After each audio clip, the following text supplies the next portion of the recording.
মুর্শিদাবাদের বহরমপুরের একটি ছোট গ্রামে থাকত রুমি আর রমেশ। গরিব হলেও তাদের সংসারে ছিল অনেক ভালোবাসা। আজকে মাঠে যেও না, খুব রোদ। তুমি না থাকলে আমি কিভাবে চলবো বলো? রুমি রান্না করছে, রমেশ মাঠে কাজ করছে। এই নাও, তোমার জন্য ভাত নিয়ে এলাম। তোমার হাতের খাবারই সবচেয়ে ভালো। আকাশ কালো, ঝড়। হঠাৎ একদিন বড় বিপদ নেমে এলো। ফসল নষ্ট হয়ে যায়। সব শেষ হয়ে গেল রুমি, এখন কি করব? হাল ছাড়ো না, আমরা একসাথে আছি। আমি তোমাকে কষ্ট দিচ্ছি। না, আমরা গরিব হতে পারি, কিন্তু একা না। চেষ্টা করলে সব সম্ভব। হ্যাঁ, আমরা আবার শুরু করব। অবশেষে তাদের পরিশ্রম সফল হল। দেখো রুমি, আমরা পেরেছি। কারণ আমরা একসাথে ছিলাম। হঠাৎ একদিন আকাশ কালো হয়ে এলো। দুপুর থেকেই শুরু হলো ঝড় আর প্রবল বৃষ্টি। বৃষ্টি এতটাই জোরে পড়তে লাগল যে গ্রামের পাশের নদী ফুলে ফেঁপে উঠল। কিছুক্ষণের মধ্যেই সেই নদীর জল গ্রামে ঢুকে পড়ল।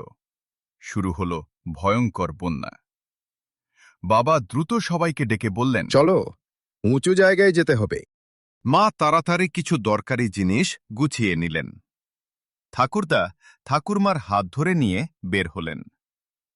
চারদিকে শুধু জল আর জল। মানুষজন দৌড়াচ্ছে, কেউ সাহায্যের জন্য ডাকছে। তারা কষ্ট করে গ্রামের এক উঁচু স্কুলবাড়িতে আশ্রয় নিল। সারা রাত বৃষ্টি চলল। সবাই ভয়ে আর দুশ্চিন্তায় কাটালো সেই রাত। পরদিন সকালে বৃষ্টি থামল। ধীরে ধীরে জল নামতে শুরু করল। যদিও গ্রামের অনেক ক্ষতি হয়েছে, তবুও সবাই বেঁচে গেছে। এইটাই ছিল সবচেয়ে বড় স্বস্তি। বাবা বললেন, আমরা আবার নতুন করে সব গড়ে তুলব। সবাই একসাথে মাথা নাড়ল। গ্রামের মানুষ একে অপরকে সাহায্য করতে শুরু করল।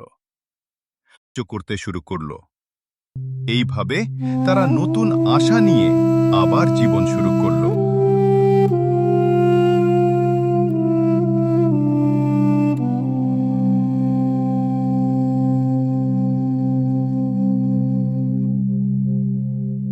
দেখো বন্ধুরা, আমরা সবাই একসাথে পরিশ্রম করেছি বলেই আজ এত তাড়াতাড়ি কাজটা শেষ করতে পেরেছি। তোমাদের ভালোবাসা আর সাপোর্ট ছাড়া এটা সম্ভব ছিল না। তাই প্লিজ সবাই আমাকে লাইক ও সাবস্ক্রাইব করে পাশে থেকো। লাইক ও সাবস্ক্রাইব করলে তোমাদের জন্য আরো ভালো ভালো ভিডিও নিয়ে আসতে পারবো।